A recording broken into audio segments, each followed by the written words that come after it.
Good morning at another episode of Leadership Lyrics with Yoke and Thomas Ramstad. Today we're investigating the big flaw in Adam Neumann's scheme.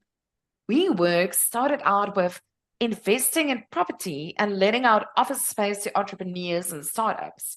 However, as time progresses, Adam Neumann starts getting a really big ego and even bigger plans. He envied the companies in Silicon Valley that attracted investors and scaled at an unprecedented speed. Neumann wanted the glory in that success, hence WeWork needed to be a tech company. And that, our dear listeners, as what we are going to be discussing today.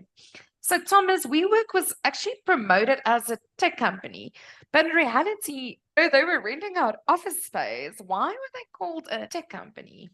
WeWork actually created a sort of Facebook lookalike platform for its members. You could connect to people using technology.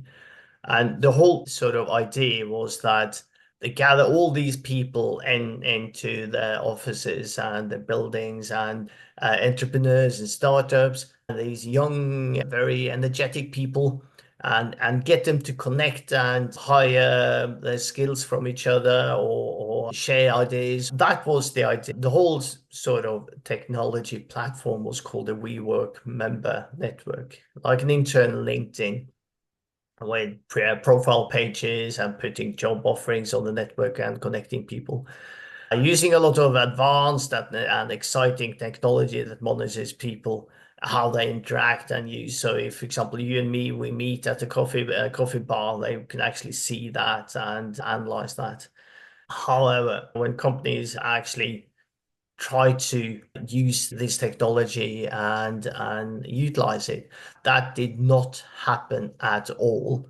The difficult part when companies are private is that you have no access to their data. They can actually report the economy and technology and all the numbers as they wish. So it's very difficult to find out what they are really doing and how they are actually progressing.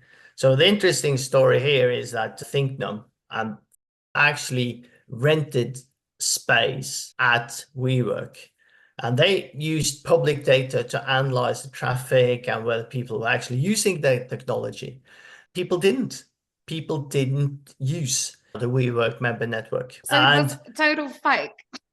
it was a total fake and nobody used it. They were just renting office spaces.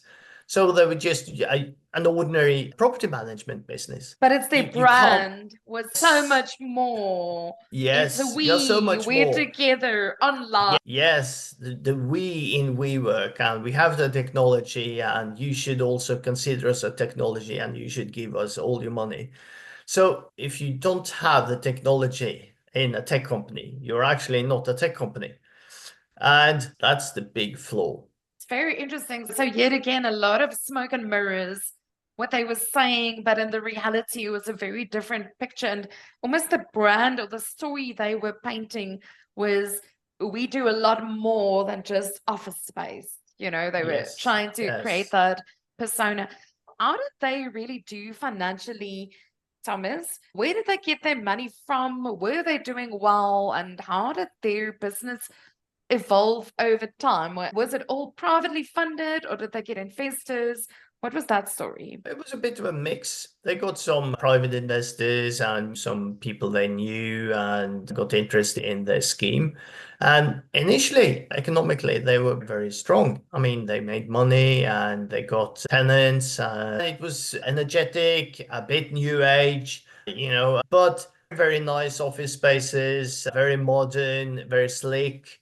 But, Adam Neumann wanted to grow. He was a bit jealous on the boys and girls in Silicon Valley.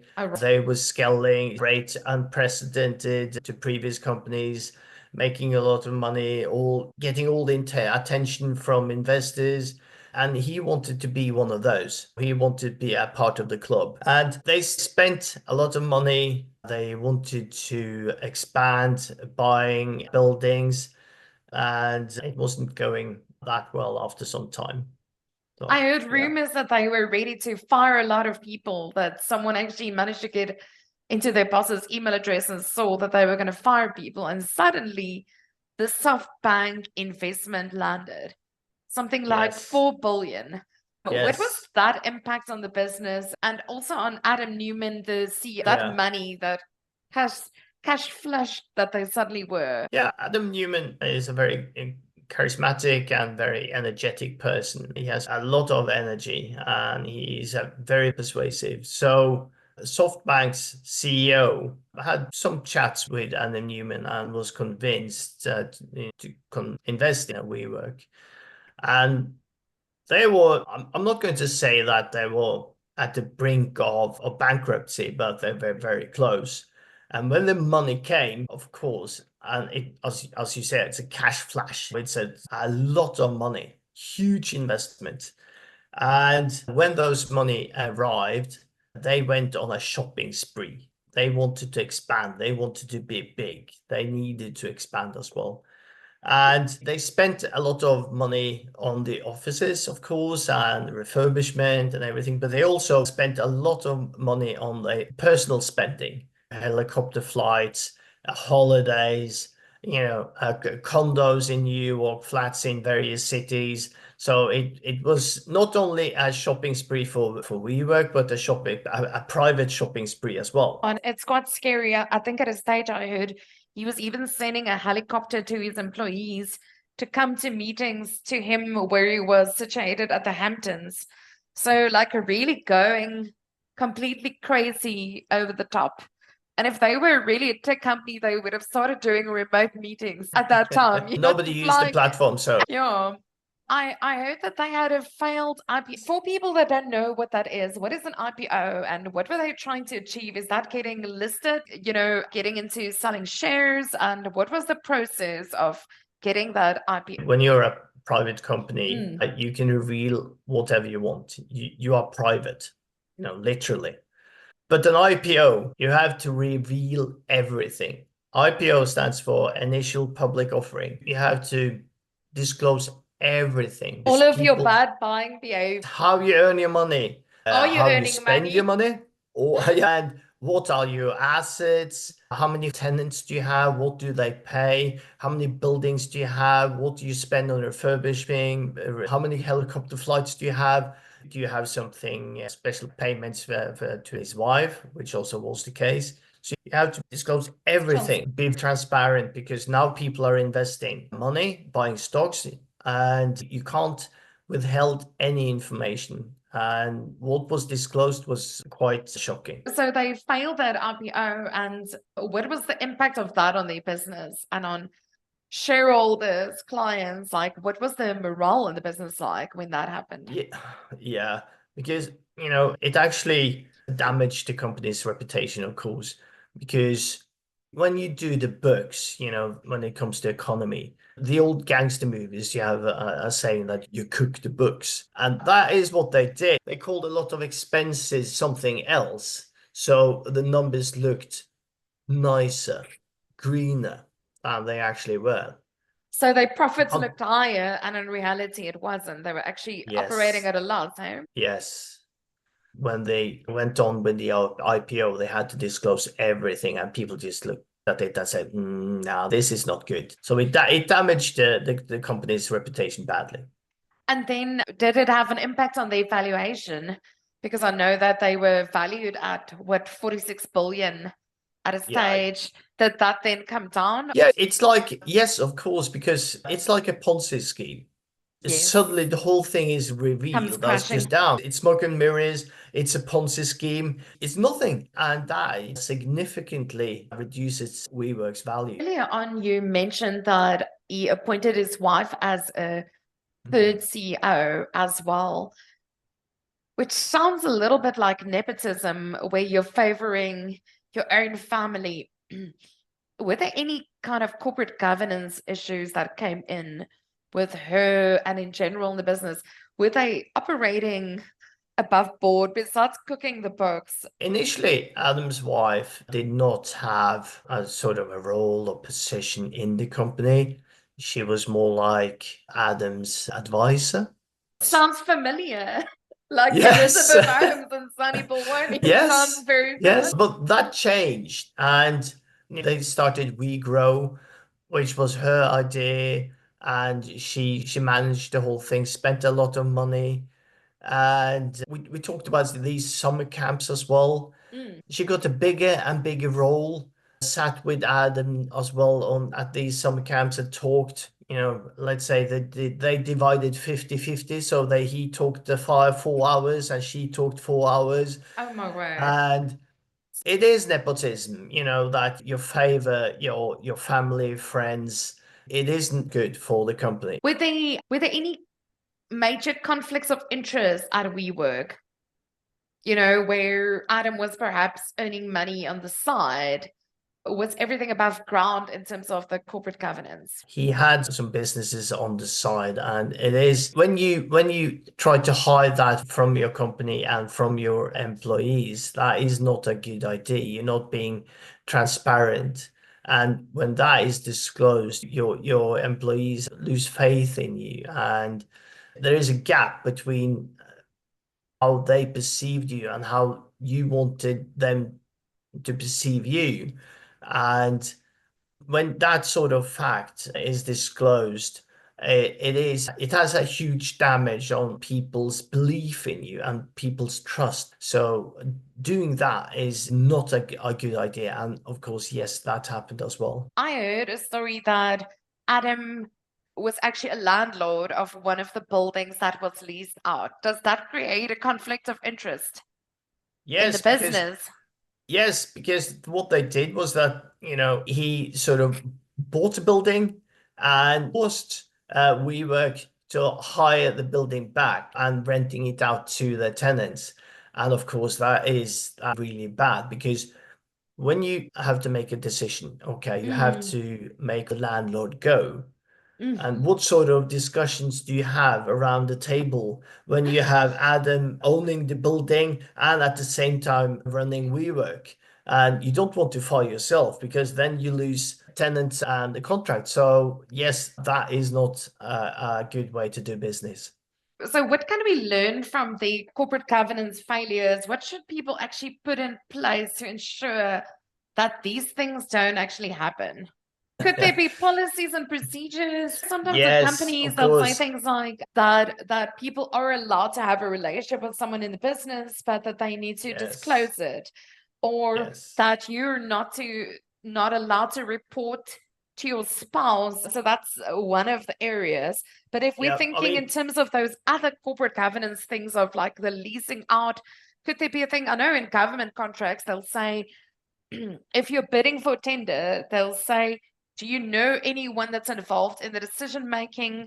Will anyone you know make money, family members or friends, out of this deal so that you're not financially helping the person that's making the decision to make use of you? the WeWork case is quite interesting because they did so many things wrong. And it's quite amazing that they actually did all these things because it is on the borderline of being unlawful. It's not about like making a bad investment. This, as you said, it is Unethical. Yeah. unethical. Yeah, giving away, for example, rolls and seats at the table to your wife, buying a property and forcing WeWork to lend it to and actually provide you with a steady income. I mean, so many things that are unethical and wrong. And you think of it, okay, things like that could happen, let's say, back in the 1930s. But this was not 1930s. This was the other day.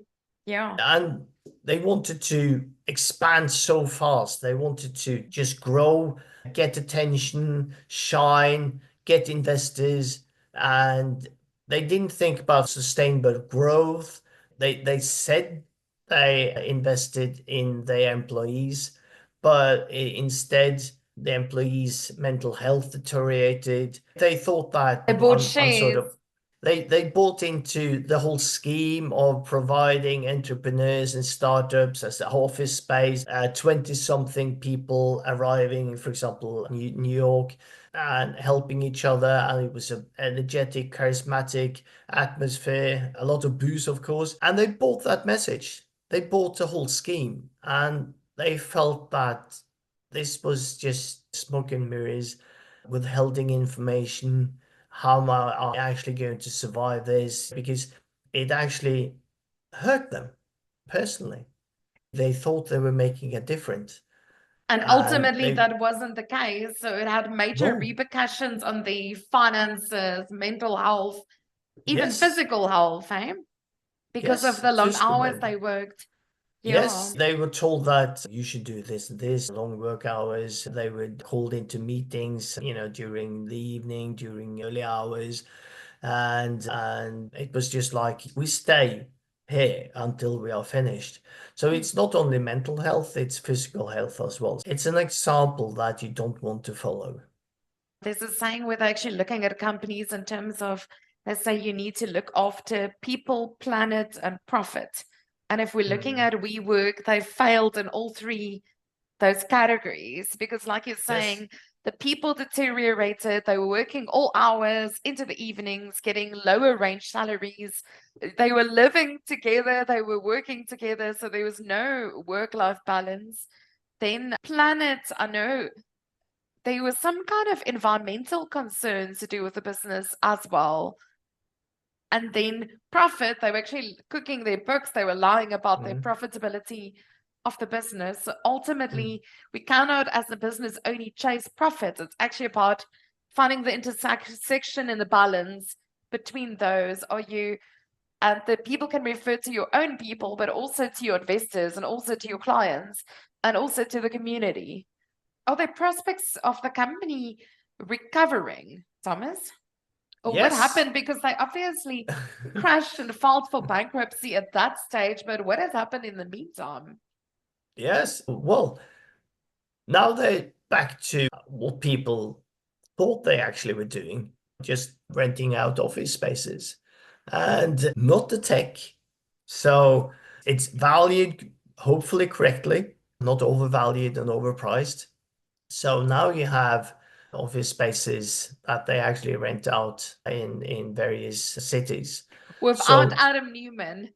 without And Alan Newman and without the tech that was never there. but like you were saying, the original crash of the business actually had many repercussions on the employees. Of course. And so many did lose their jobs. And so many did lose their hopes and their dreams and even had to go for counseling and burnout. Are there any lessons that the leaders and even startups that are listening to this today that we can learn from this whole WeWork experience? I think it's, of course, as you grow older, gain a lot of experience, and you're not as blue-eyed as you were when you were in your 20s. But what's really important, for young people that are eager to start, for example, startups or fancy companies that promise unicorns and rainbows and probably a bucket of gold at the end of the rainbow. It's fun to be part of something, for example, a startup, intelligent, smart people getting together and make something fun. But it might end badly. It usually does, but you have a lot of fun, but don't put your whole life into it and not all your savings as well. So I think it will happen again, not as big, but it will happen again. And it probably has happened as well. But a different company, different branch, different domain, different place.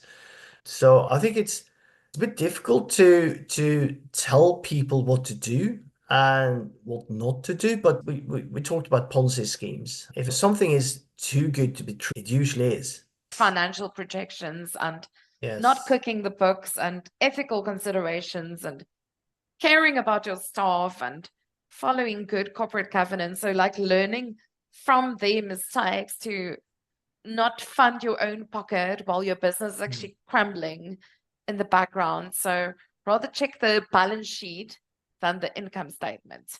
Look at the bigger picture and get insights from that regard. in terms of your spending. So don't overdo it. Thank you so much for another lovely episode. And I know that for our next episode, we are going to be talking about psychological safety in a business. Why is psychological safety so important, Thomas? I think psychological safety is really important because let's get back to WeWork. For example, you have people that probably uh, were a bit concerned, about the whole scheme.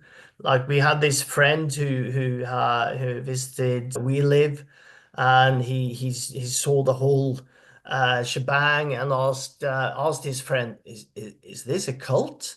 Yeah. You have people Mm. that are holding red flags, probably waving red flags. They're probably trying to tell you something, and you might have this little voice, on your shoulder trying to tell you something as well.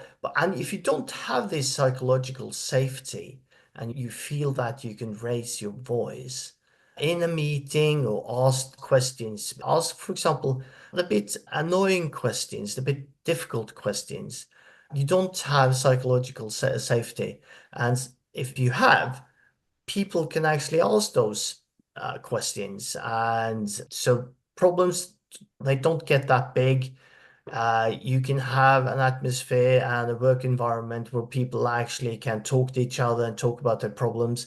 We talked about mental health, we talked about physical health, we talked about innovation, we talked about, for example, people might say that, okay, why can't we just slow down the growth a bit and just hold your horses? And people say, yeah, that's a good idea. What is your concern? And if you have an atmosphere with psychological safety, you can raise your voice and ask those difficult questions. And it So it is creates important. better accountability, like you say. So it's not just this dictatorship where one person says what you have to do and everyone has to jump. So it's much Yes. better teamwork, collaboration, and Yes. group accountability ultimately. I'm really Yeah. looking forward to that, Yeah, talking it's to going you to be about that. interesting. It's going to be Yes. awesome. Thank you so much.